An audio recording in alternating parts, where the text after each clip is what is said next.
About 9 or 10 months ago, I did a video about my experience meeting Sean Schemmel, who is the voice of Goku. My experience with him was a little bit rocky, which I explained in that video. After all of the Mignogne,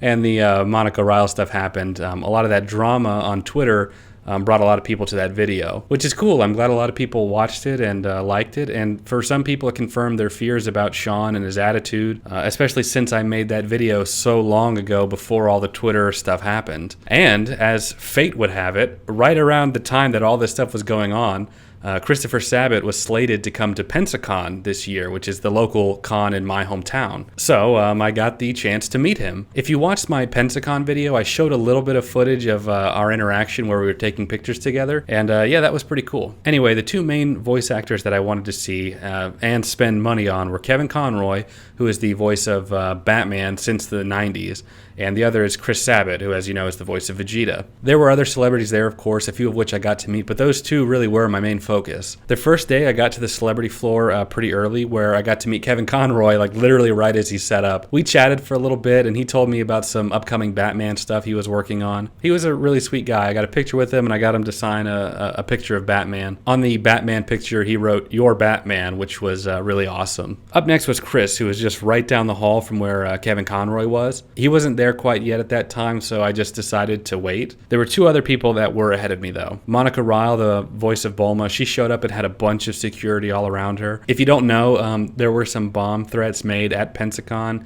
and some other people who had threatened violence against her, so she always had like 1 or 2 police officers with her at all times. I know everybody sort of has some feelings about her and that whole situation right now, but I'm going to really try and steer clear of all that because other YouTubers have already deconstructed every tweet and bit of correspondence that has gone on. And I'm really just wanting to keep this about meeting Chris and leaving that drama and that deconstruction to others. So I hope that's cool with you. A good 20 minutes had gone by and Chris's line had started to grow quite a bit. So some of the con staff moved us from like right in front of his table out into the hall so the line could grow even more. Chris finally showed up, and so the first 5 of us they took from the hall and put back to where we originally were standing. And there he was with all of his stuff ready to go and meet people and sign stuff. Once it was my turn, I greeted him, and he was really, really chill. Like with every celebrity that I interact with at cons, I always ask if I can film them when they're taking a picture with me or when they're signing something for me. So when I asked Chris if it was okay if I filmed him while we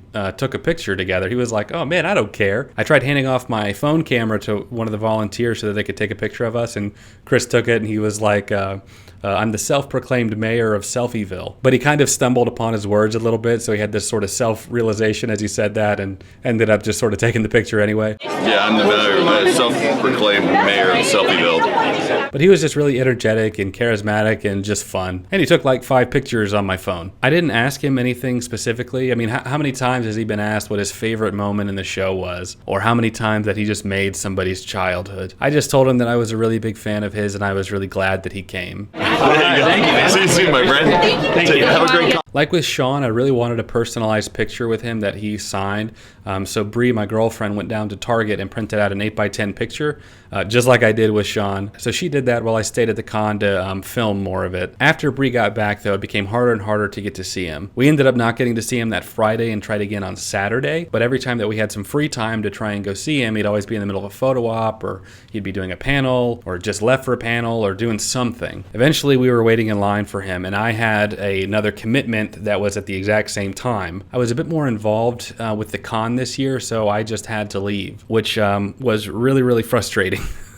I left my pictures with Bree and my friend Pastor to have him sign. It had to be that day because we found out that Chris wasn't going to be there on Sunday. So there would literally be no other time to get my picture signed by him. So I left to go work on that panel, and Bree and Pastor went to go get my picture signed for me. I had them film the whole thing for me, and I thought it was funny because they literally pull out a picture of me and Chris and were like, "Hey, can you sign this for us?" And Bree explained to Chris that I had to be somewhere else. I couldn't be there for that follow-up bit. He commented on the picture. I guess not a lot of people do that, where they print out a picture of them with the celebrity to have it signed.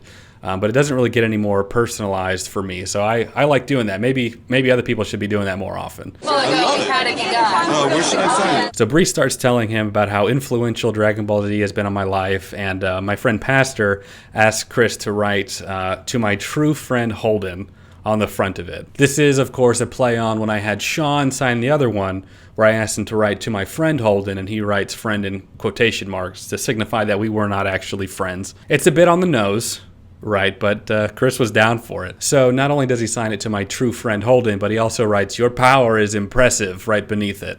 I like that a little bit. But even more so, after Bree tells him how much this show means to me and how much it's influenced my life, Chris takes a picture that was on his table, he signs it, and he writes some play of my name like Holden, "Go hard, man," and he gave it to her to give to me for free. That was something that I really just was not expecting. I wish I could have been there for that. It's very, very special to me, and I'm really, really grateful for it. I was really nervous about meeting Chris, especially after my experience with meeting Sean, and that we're right now in the middle of all this drama with the cast. Even at one of the panels, Chris had mentioned that Sean was really particular when it came to when he was feeling in the mood to record some of his audio, which I thought was really interesting. My Goku impression. I'm not recording today. Sorry, Sean's very particular.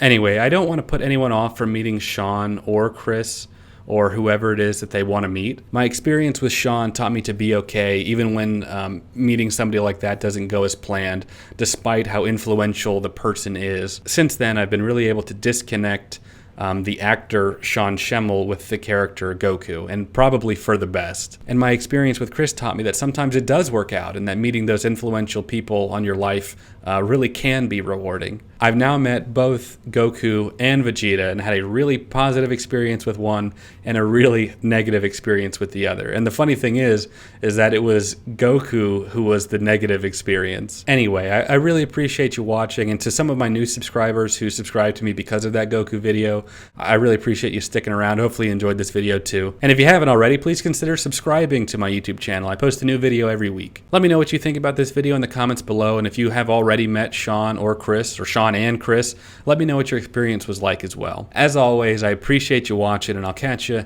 in my next video. Take care.